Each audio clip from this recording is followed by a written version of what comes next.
जी बेटा, next storage के बाद में जो पॉलीसेकेराइड आता है वो आता है स्ट्रक्चरल पॉलीसेकेराइड का मतलब होता है कि जो पॉलीसेकेराइड है वो सिर्फ एज ए फूड रिजर्व काम नहीं करता, नहीं, वो कई सारे ऑर्गेनिजम्स ऐसे रहते हैं जहाँ पर उसके अलग अलग जो बॉडी पार्ट्स रहते हैं, उनके जो हिस्से रहते हैं, उनकी फॉर्मेशन में भी हेल्प करता है।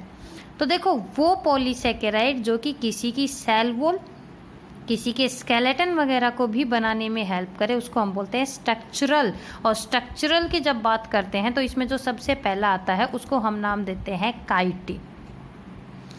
Chitin second most abundant organic substance, यानी कि एक ऐसा ऑर्गेनिक सब्सटेंस जो कि सबसे ज़्यादा सेकंड नंबर पे देखने को मिलता है सेलुलोज के बाद में। फर्स्ट कौन है? सेलुलोज। और जो दूसरे पोजीशन पे होता है उसको हम क्या नाम देते हैं? काइटिन के नाम से जानते हैं। Clear? It is also a homopolymer. बेटा, कुछ साइंटिस्ट का मानना है कि हिट्रो होता है, लेकिन कुछ साइंटिस्ट का मानना है कि जो काइटिन है वो कैसा होता है? होमोपोलीमर होता है, जो कि फंगस की सेल वॉल को और कई सारे आर्थ्रोपोड्स रहते हैं जो कि उनके आउटर स्केलेटन, एक्सोस्केलेटन को बनाने में हेल्प करता है। फंगस की सेल वॉल बनाता है, इसलिए हम इसको फंगस सेलुलोज के नाम से भी जानते हैं। सॉफ्ट होता है, लेदरी होता है, और इसकी वजह से ये वहाँ पर सेल वॉल को इलास्टिसिटी भी देता है। लेकिन कई बार जो काइटिन होता है उसमें कैल्शियम कार्बोनेट या कुछ प्रोटीन की डिपोजिशन हो जाती है, जिसकी वजह से ये हार्ड भी हो जाता है। काइटिन में बेटा ग्लूकोज बेसिक यूनिट नहीं होती, इस चीज़ का ध्यान रखना। बल्कि हमने मॉडिफिकेशंस पढ़ी थी ना, कि जो डिराइव्ड मोनोसेकेराइड की बात की थी। नाइट्रोजन कंटेनिंग ग्लूकोज होता है डेरिवेटिव, यानी कि ग्लूकोज से ही एक केमिकल डिराइव्ड होता है, यानी कि मॉडिफिकेशन हो जाती है ग्लूकोज की, जिसको कि हम बोलते हैं एन एसिटाइल ग्लूकोज अमीन। क्या नाम देते हैं उसकी डेरिवेटिव को? एन एसिटाइल ग्लूकोज अमीन।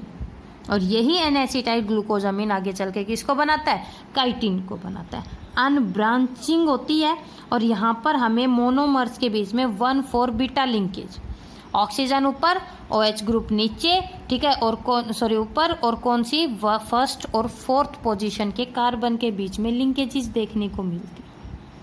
पैरेलल होते हैं और उनके बीच में रहते हैं आपस में हाइड्रोजन बॉन्ड्स। इस तरह कि जो एक काइटिन रहती है, फर्स्ट फोर जो पोजीशन होती है कार्बन की, उनके बीच में यहाँ पर आपको बॉन्ड दिखाई देगा। क्लियर बेटा? नेक्स्ट जब हम बात करेंगे अगले की, उसका नाम है सेलुलोज, होमीसेकेराइड, जिसमें टेंसाइल स्ट्रेंथ बहुत ज़्यादा होती है, and which form the cell wall in all plant, some fungus and protist. जितने भी प्लांट की सेल वॉल होती है हमें क्या देखने को मिलती है? Cellulose. And it is the most abundant organic substance of the biosphere. Biosphere में सबसे ज़्यादा मिलने वाला ऑर्गेनिक सब्सटेंस होता है सेलुलोज, और सेकंड पोजीशन पे आता है जो कि अभी अभी हमने किया, जिसका नाम था काइटिन।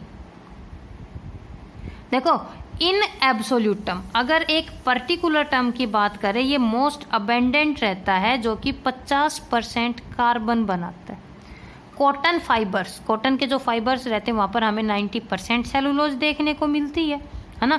और लकड़ी में जो सेलुलोज रहती है, वुड में जो सेलुलोज रहती है, वो थोड़ी कम होती है, यानी कि सिर्फ 25 से 50%। और भी रॉ मटेरियल्स रहते हैं जो कि हमें सेल वॉल में मिलेंगे, lignin, hemicellulose, pectin, wax. तो जब हम सेलुलोज की बात करेंगे, सेलुलोज का जो ये आपको स्ट्रक्चर दिखाई दे रहा है, ध्यान से देखना बेटा, कहता है अनब्रांच्ड है, लीनियर चेन्स होती है। कैसी होती है? Linear chain. लगभग 6000 या 6000 से ज़्यादा ग्लूकोज की जब यूनिट्स जुड़ती हैं वो बनाती है सेलुलोज को। और यहाँ पर 1,4 बीटा लिंकेज, जो कि किस में थी? काइटिन में भी 1,4 बीटा लिंकेज थी, और यहाँ भी हमें 1/4 बीटा लिंकेज देखने को मिलती है बेटा। क्लियर? सेलुलोज कभी भी सिंगल नहीं होता, चेन में रहता है। यहाँ भी हमें काइटिन की तरह क्या देखने को मिलते हैं? हाइड्रोजन बॉन्ड्स देखने को मिलते हैं। क्लियर?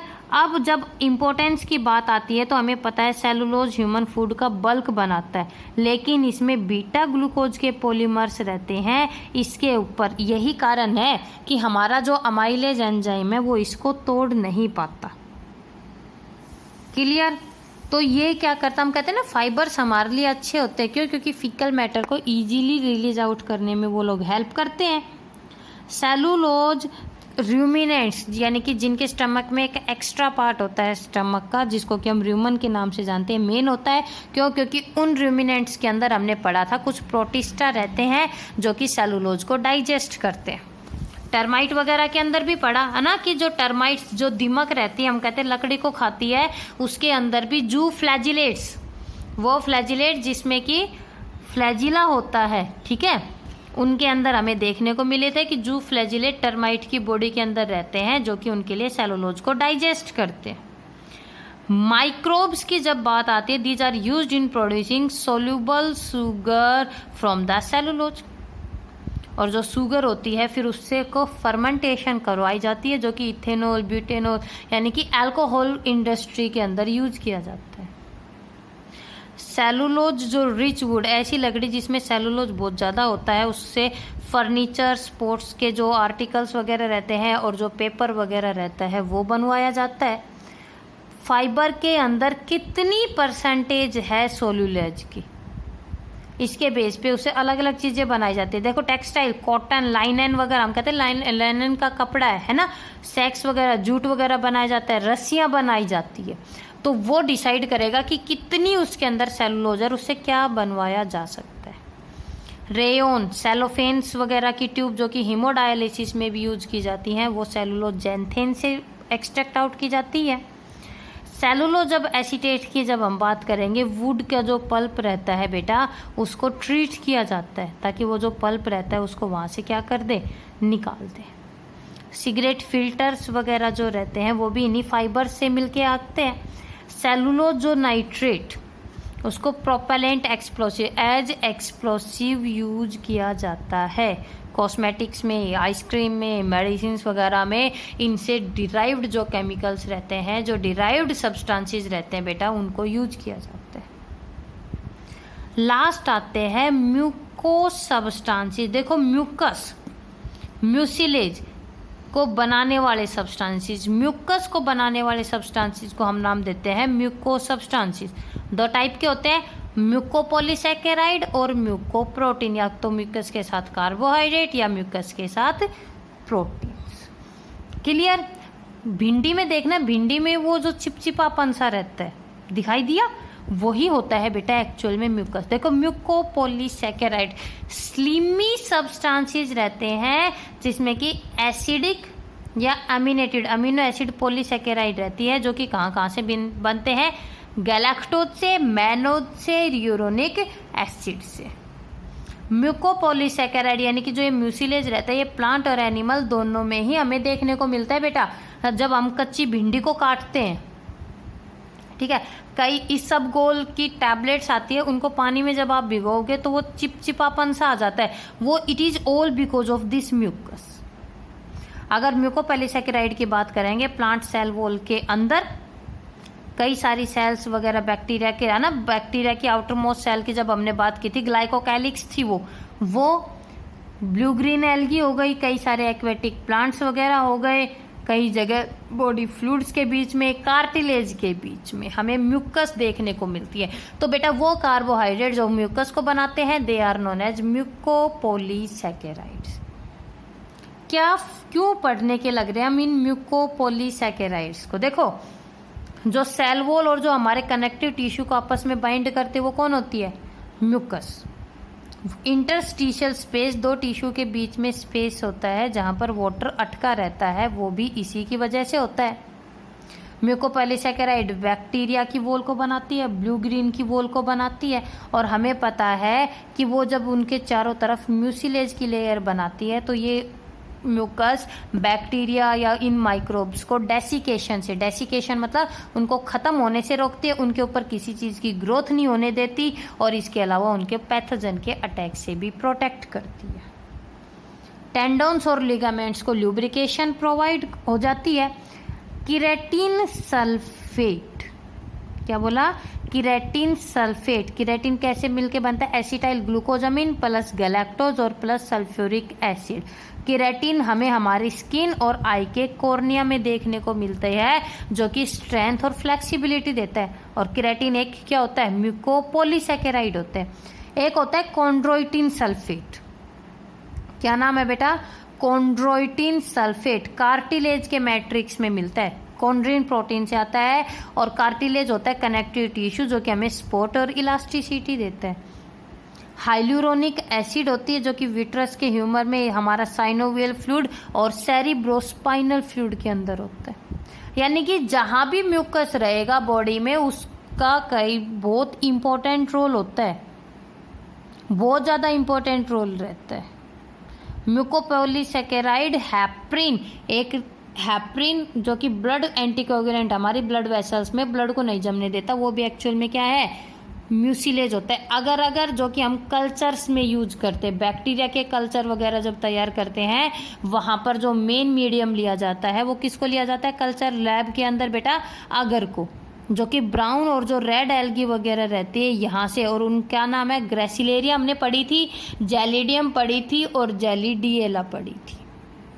म्यूकस यानी कि एक तरह से इसने सारे के सारे फंक्शंस लिख रखे हैं कि कहाँ कहाँ म्यूकस होता है और उस म्यूकस का कहाँ पर क्या रोल होता है। तो जहाँ भी म्यूकस रहेगा वो बेकार नहीं होता, वो हमारे लिए अच्छा भी होता है।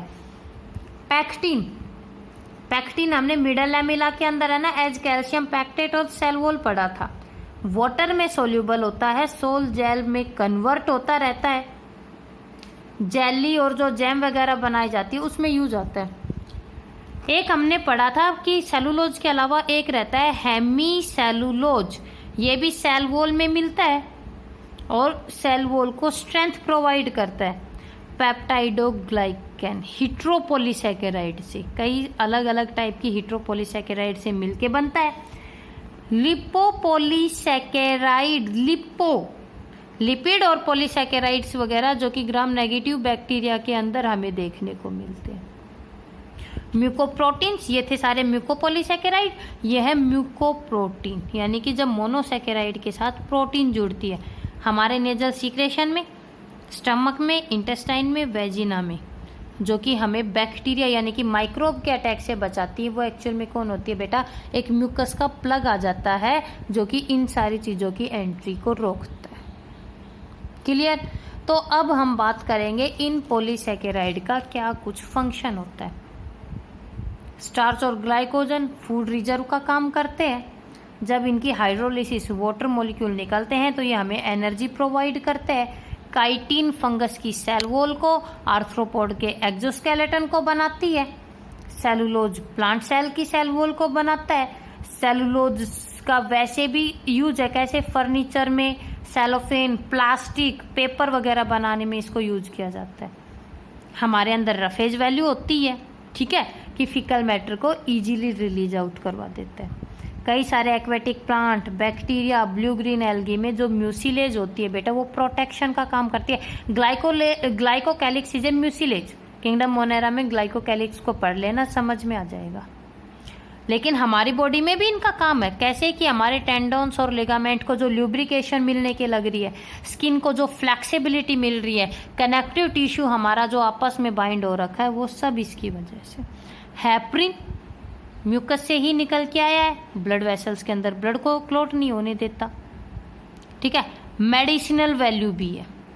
एलोवेरा में भी तो म्यूसिलेज होता है ना, और हमें पता है कि एलोवेरा का बाबा रामदेव ने इतना रोल प्ले किया है ना कि आज के टाइम पे एलोवेरा की खेती की जाती है, मेडिसिन तैयार की जाती है। तो जब हम इन कार्बोहाइड्रेट की बात करेंगे बेटा, हमारे बायोमोलिक्यूल्स में कार्बोहाइड्रेट का टॉपिक कंप्लीट हो गया है।